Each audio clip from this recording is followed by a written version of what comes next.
Good morrow, scholars. Welcome again to Star Wars, Heir to the Empire. There's everybody. Chewbacca! Luke. Anyway, how you guys doing? I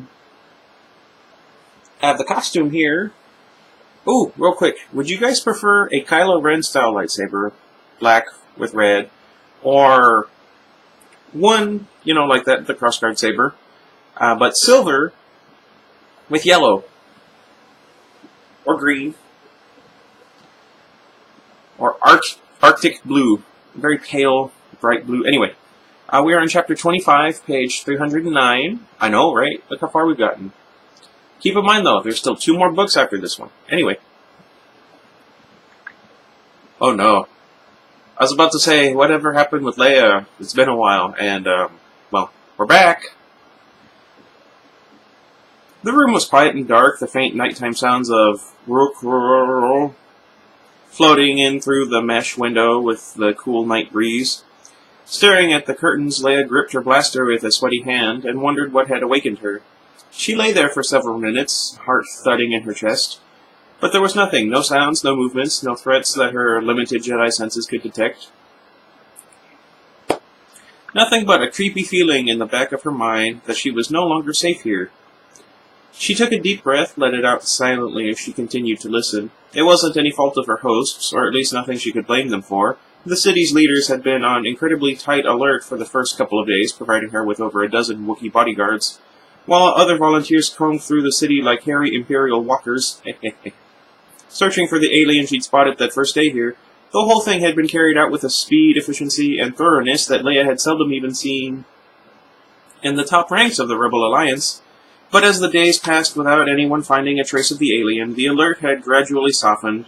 By the time the negative reports also began coming in from other Kashyyyk cities, the number of searchers had dwindled down to a handful, and the dozen bodyguards had been reduced to 3. And now even those 3 were gone, returning to their regular jobs and lives, leaving her with just Chewbacca, Ral-Ra, and Salporn to watch over her. It was a classic strategy, lying alone in the dark. With the advantage of hindsight, she could see that sentient beings, human and Wookiee alike, simply could not maintain a continual state of vigilance when there was no visible enemy to be vigilant toward.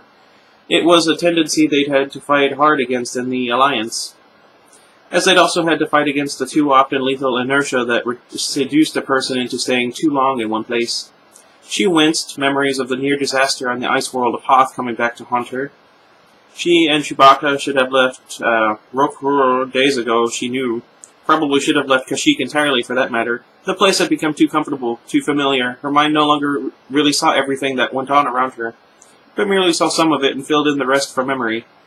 It was the kind of psychological weakness that a clever enemy could easily exploit, simply by finding a way to fit himself into her normal routine.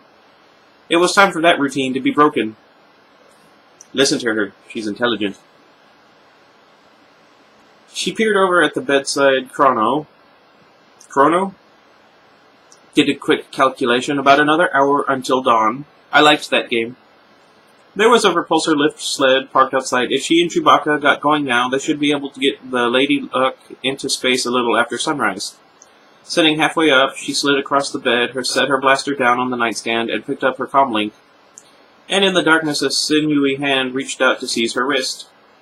There was no time to think, but for that first half-second there was no need. Even as her mind froze, stunned by the unexpectedness of the attack, old self-defense reflexes were already swinging into action. Yay. Falling away from her assailant, using the pull on her arm for balance, she swiveled up onto her hip, tucked her right leg under her, and kicked out with all her strength. The edge of her foot thudded against something unyielding, body armor of some kind. Reaching back over her shoulder with her free hand, she grabbed the corner of the pillow and hurled it at the shadowy outline of his head. Under the pillow was her lightsaber. It was doubtful that he ever saw the blow coming. He was still in the process of scooping the pillow away from his face when the ignited lightsaber lit up the room. She got a glimpse of huge black eyes and protruding jaw. Before the blazing blade sliced him almost in half. The grip on her arm was abruptly gone. Closing down the lightsaber, she rolled out of bed and back to her feet, igniting the weapon again as she looked around. and with a sudden numbing blow to her wrist, the lightsaber was knocked across the room. It shut down in mid-flight, plunging the room again into darkness. She dropped instantly into combat stance, but even as she did so, she knew it was a useless gesture. The first alien had perhaps been lulled by the apparent helplessness of his victim. The second had obviously learned the lesson. She hadn't even turned all the way toward the attacker before her wrist again was again captured and twisted around behind her. Another hand snaked around to cover her mouth, at the same time jamming her neck hard against the attacker's muzzle. One leg twined somehow around her knees, blocking any attempt she might make to kick him. She tried anyway, struggling to free at least one leg, while at the same time trying to get a clear shot at those eyes with her free hand. His breath was hot on her neck, and she could feel the shapes of needle teeth through the jaw skin pressing against her. The alien's body went abruptly rigid, and suddenly, without any warning at all, she was free.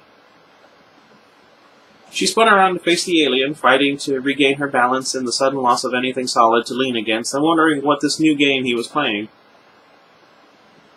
Her eyes searched frantically in the dim light, trying to locate the weapon he was surely now bringing to bear on her. Hang on, a friend of mine just told me something, and I think that means he's going to have a child, but, well, not him personally, you know what I mean.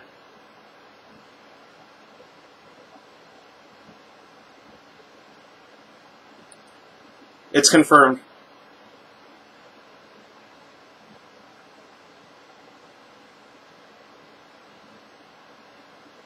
I thought so.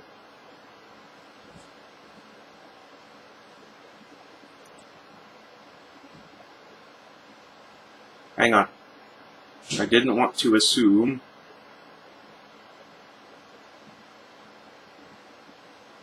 Congratulations! Don't tell anyone.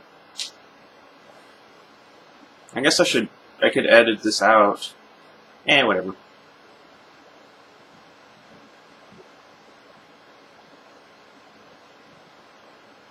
Yay! That means I'm gonna be an uncle. Again! I'm gonna die. Where was I? But there was no weapon pointed at her. The alien just stood there, his back to the door, his empty hands splayed off to the sides as if preparing to protect himself from a backwards fall. Malyariush, he hissed, his voice soft and gravelly. Gravely? I don't know. Leia took a step backward, wondering if she could get to the window before he launched his next attack. The attack never came. Behind the alien, the door slammed open, and with a roar, Chewbacca boiled into the room. The attacker didn't turn. He made no move at all. In fact, as the Wookiee leapt toward him, massive hands reaching for his neck. Don't kill him, Leia snapped. The words probably startled Chewbacca almost as much as they startled her. But the Wookiee's reflexes were equal to the task. Passing up the alien's throat, he swung a hand instead to cuff him solidly across the side of the head. The blow sent the alien flying halfway across the room and up against the wall. He slid down and remained still. Come on, Leia said, rolling across her bed to retrieve her lightsaber. There may be more of them. Not anymore, a Wookiee voice rumbled, and she looked up to see Ra leaning against the doorway. The other three had been dealt with. Are you sure? Leia asked, taking a step toward him. He was still leaning against the door jamb. Leaning hard against it, she suddenly realized. You're hurt, she exclaimed, flicking on the room light and giving him a quick examination. There were no marks she could see. Blaster? Stun weapon, he corrected. A quieter weapon, but it was set too low for Wookiees. I'm only a little weak. Chewbacca it is who is wounded. Startled, Leia looked over at Chewbacca and for the first time saw the small patch of matted brown hair midway down his torso. Chewie, she breathed, starting toward him. He waved her away with an impatient growl. He is right, Ra agreed. We must get you away from here before the second attack comes. From somewhere outside, a Wookiee began howling and alert. There won't be a second attack, she told Ra. They've been noticed. There will be people converging on this house in minutes. Not on this house, Ra rumbled, a strange grimness to his voice. There is a fire 4 houses away. Leia stared at him, a chill running up her back. A diversion, she murmured. Dang it! They set a house on fire to mask any alert you tried to make. Let's see. Chewbacca growled in affirmative. We must get you away from here, Ralra repeated, easing himself carefully upright. Leia glanced past him through the doorway to the darker hallway beyond, a strange dread suddenly twisting into her stomach. There had been 3 Wookiees in the house with her. Where's Selporin? She asked. Ralra hesitated, just long enough for her suspicions to become a terrible certainty. He did not survive the attack, the Wookiee said, almost too softly for her to hear. Leia swallowed hard. I'm sad. I'm sorry, she said, the words sounding painfully trite and meaningless in her ears. As are we, but the time for mourning is not now. Leia nodded, blinking back sudden tears as she turned to the window.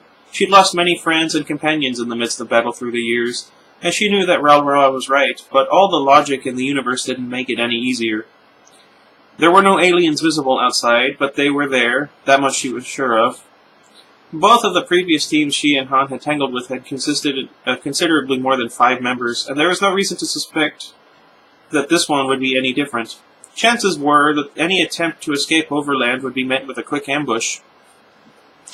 Worse, as soon as the hue and cry over the burning house really got going, the aliens could likely launch a second attack with impunity, counting on the commotion down the street to cover up any noise they made in the process. She glanced at the burning house, a feeling of brief pang of guilt for the Wookiees who owned it. Resolutely, she forced the emotion out of her mind. There, too, was nothing she could do for that now.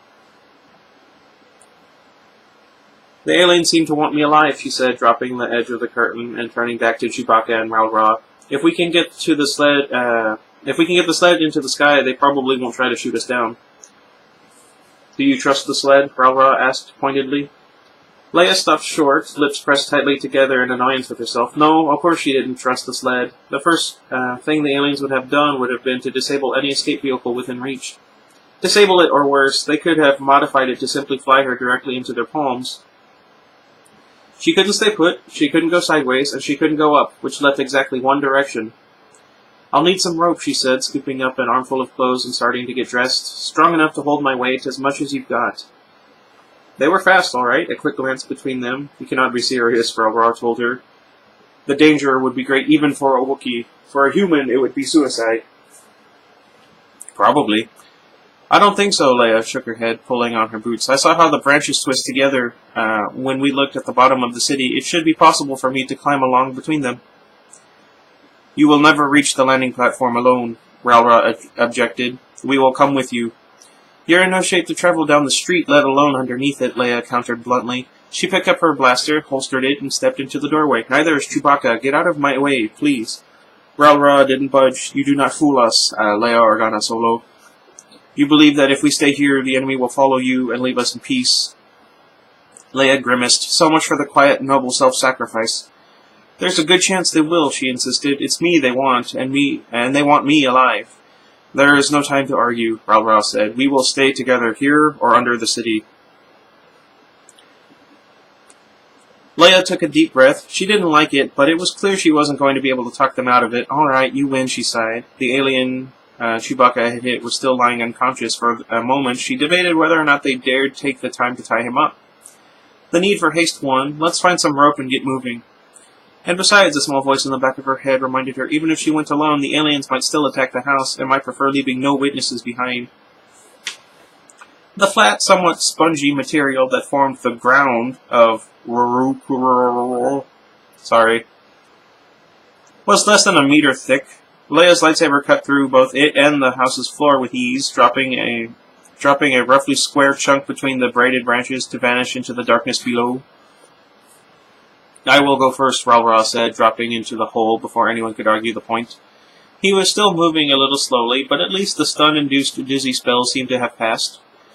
Leia looked up as Chewbacca stepped close to her and flipped Ralra's baldric around her shoulders. Last chance to change your mind about this arrangement, she warned him. His answer was short and to the point. By the time Ralra's quiet, all clear, floated up, they were ready, and with Leia strapped firmly to his torso, Chewbacca eased his way through the hole. Leia had fully expected the experience to be unpleasant. She hadn't realized that it was going to be terrifying as well. The Wookiees didn't crawl across the tops of the plated branches the way she'd anticipated doing. Instead of using the climbing claws she'd seen her first day here, they hung by all fours underneath the branches to travel. And then they traveled. The sight of her face pressed against Chewbacca's hairy chest, Leia clenched her teeth tightly together, partly to keep them from chattering with the bouncing, but mostly to keep moans of fear from escaping. It was like the acrophobia she'd felt in the lift car multiplied by 1,000. Here there wasn't even a relatively thick vine between her and the nothingness below. Only Wookiee claws and the thin rope connecting them to another set of Wookiee claws. She wanted to say something, to plead that they'd stop and at least belay the end of their rope to something solid. But she was afraid to make even a sound lest it break Chewbacca's concentration. The sound of his breathing was like the roar of a waterfall in her ears, and she could feel the warm wetness of his blood seeping through the thin material of her undertunic. How badly had he been hurt? Huddled against him, listening to his heart pounding, she was afraid to ask. Abruptly, he stopped. She opened her eyes, unaware until that moment that she'd closed them. "What's wrong?" she asked, her voice trembling. "The enemy has found us," Ralra growled softly from beside her. Bracing herself, Leia turned her head as far as she could, searching the dark pre-dawn gray behind them. There it was, a small patch of darker black set motionlessly against it, a repulsor-lift airspeeder of some kind, staying well back out of bowcaster range. "It couldn't be a Wookiee rescue ship, I don't suppose," she offered hopefully. Chewbacca growled the obvious flaw. The airspeeder wasn't showing even running lights, yet it does not approach, Ralra pointed out. "They want me alive," Leia said, more to reassure herself than to remind them. "They don't want to spook us." She looked around, searching the void around them and the matted branches above them for inspiration, and found it. "I need the rest of the rope," she told Ralra, peering back at the hovering airspeeder. "All of it." Steeling herself, she twisted partway around in her makeshift harness, taking the coil he gave her and tying one end securely to one of the smaller branches. Chewbacca growled an objection. "No, I'm not belaying us," she assured him, "so don't fall. I've got something else in mind. Okay, let's go." They set off again, perhaps a shade faster than before, and as she bounced along Chewbacca's torso, Leia realized with mild surprise that while she was still frightened, she was no longer terrified. Perhaps, she decided, because she was no longer simply a pawn or excess baggage, with her fate totally in the hands of Wookiees or gray-skinned aliens or the forces of gravity. She was now at least partially in control of what happened. They continued on, Leia playing out the rope as they traveled. The dark airspeeder followed until... still without lights, and still keeping well back from them. She kept an eye on it as they bounced along, knowing that the timing and distance on this were going to be crucial. Just a little bit farther. There were perhaps 3 meters of rope left in the coil. Quickly, she tied a firm knot and peered back at their pursuer. "Get ready," she said to Chewbacca. "Now, stop." Chewbacca came to a halt, mentally crossing her fingers. Leia ignited her lightsaber beneath the Wookiee's back, locked it on, and let it drop. And like a blazing chunk of wayward lightning, it fell away, swinging down and back on the end of the rope in a long pendulum arc. It reached the bottom and swung back in the other direction, and into the underside of the airspeeder. There was a spectacular flash as the lightsaber sliced through the repulsor lift generator, and an instant later the airspeeder was dropping like a stone, 2 separate blazes flaring from either side. The craft fell into the mists below, and for a long moment the fires were visible as first 2 what? And then a single diffuse spot of light. Oh, okay. Then even that faded, leaving only the lightsaber swinging gently in the darkness. Leia took a shuddering breath. "Let's go retrieve the lightsaber," she told Chewbacca. "After that, I think we can probably just cut our way back up. I doubt there are any of them left now." "And then directly to your ship?" Ralra asked as they headed back to the branch where she'd tied the rope. Leia hesitated, the image of that second alien in her room coming back to mind, standing there facing her, an unreadable emotion in face and body language, so stunned or enraptured or frightened that he didn't even notice Chewbacca's entry. "Back to the ship," she answered Ralra, but not directly. The alien was sitting motionless in a low seat in the tiny police interrogation room. A small bandage on the side of his head was the only external evidence of Chewbacca's blow. His hands were resting in his lap, the fingers laced intricately together. Stripped of all clothing and equipment, he'd been given a loose Wookiee robe to wear. Huh. On someone else, the effect of the outsized garment might have been comical, but not on him. Neither the robe nor his inactivity did anything to hide the aura of deadly competence that he wore like a second skin. He was probably, always would be, a member of a dangerous and persistent group of trained killing machines. And he'd asked specifically to see Leia in person. Towering beside her, Chewbacca growled one final objection. "I don't like it much either," Leia conceded, gazing at the monitor display and trying to screw up her courage. "What?" "But he let me go back at the house before you came in. I need to know what that was all about." Briefly, her conversation with Luke on the eve of the Battle of Endor flashed to mind. His quiet firmness in the face of all her fears that confronting Darth Vader was something he had to do. That decision had nearly killed him, and had ultimately brought them victory. But Luke had felt some faint wisps of good still buried deep inside Vader. Did she feel something similar in this alien killer? Or was she driven merely by morbid curiosity? Or perhaps by mercy? "You can watch and listen from here," she told Chewbacca, handing him her blaster and stepping to the door. The lightsaber she left hooked onto her belt, though what use it would be in such close quarters she didn't know. "Don't come in unless I'm in trouble." Taking a deep breath, she unlocked the door and pressed the release. Ouch. The alien looked up as the door slid open, and it seemed to Leia that he sat up straighter as she stepped inside. The door slid shut behind her, and for a long moment they just eyed each other. "I'm Leia Organa Solo," she said at last. "You wanted to talk to me." He gazed at her for another moment, then slowly he stood up and reached out a hand. "Your hand," he said, his voice gravely and strangely accented. "I'm not going to bother. May I have it?" Awkward phrasing. Leia took a step forward and offered him her hand, acutely aware that she had just committed an irrecoverable act of trust. From here, if he so chose, he could pull her to him and snap her neck before anyone outside could possibly intervene. He didn't pull her toward him. Leaning forward and holding her hand in an oddly gentle grip, he raised it to his snout and pressed it against two large nostrils half hidden beneath strands of hair, and smelled it. He smelled it again and again, taking long, deep breaths. Leia found herself staring at his nostrils, noticing for the first time their size and the soft flexibility of the skin folds around them. Like those of a tracking animal, she realized. A memory flashed to mind. How, as he'd held her helpless back at the house, those same nostrils had been pressed into her neck. Awkward. And right after that was when he'd let her go. Slowly, almost tenderly, the alien straightened up. "It is true, then," he grated, releasing her hand and letting his own fall to the side. Those huge eyes stared at her, brimming with an emotion whose nature her Jedi skills could vaguely sense but couldn't begin to identify. "I was not mistaken before." Abruptly, he dropped to both knees. "I seek forgiveness, Leia Organa Solo, for my actions," he said, ducking his head onto the floor, his hands played out to the sides as they had been in that encounter back at the house. "Our orders did not identify you, but gave only your name." "I understand," she nodded, wishing she did, "but now you know who I am?" The alien's face dropped a couple of centimeters closer to the floor. "You are the Malarush," he said, "the daughter and heir of the Lord Darth Vader.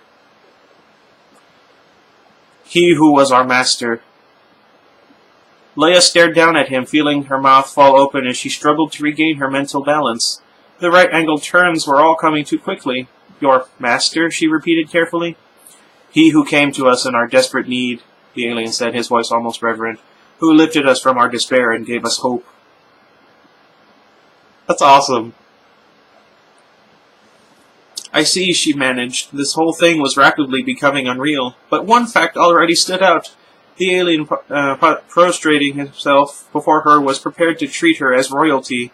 And she knew how to behave like royalty. "You may rise," she told him, feeling her voice and posture and manner settling into an almost forgotten patterns of the Alderaanian court. "What is your name?" "I am called Kabarak by our Lord," the alien. "That's the best I've got." "Let's see." "By our Lord," the alien said, getting to his feet. "In the language of the Nagri." He made a long convoluted rolling noise that Leia's vocal cords didn't have a hope of imitating. "I'll call you, Kabarak," she said. "Your people are called the Nagri?" "Yes," the first hint of uncertainty seemed to cross the dark eyes. "But you are the Malayarish." "Sorry," he added with obvious question. "My father had many secrets," she told him grimly. "You, obviously, were one of them. You said he brought you hope. Tell me how." "He came to us," the Nagri said, "after the mighty battle, after the destruction." "What battle?" Kabarak's eyes seemed to drift into memory. "Two great starships met in space over our world," he said, his gravely voice low. "Perhaps more than two. We never knew for certain. They fought all the day and much of the night, and when the battle was over, our land was devastated." Leia winced, a pang of sympathetic ache running through her. Of ache and of guilt. "We never hurt non-Imperial forces or worlds on purpose," she said softly. "Whatever happened, it was an accident." The dark eyes fixed on her again. The Lord Vader did not think so. He believed it was done on purpose, to drive fear and terror into the souls of the Emperor's enemies.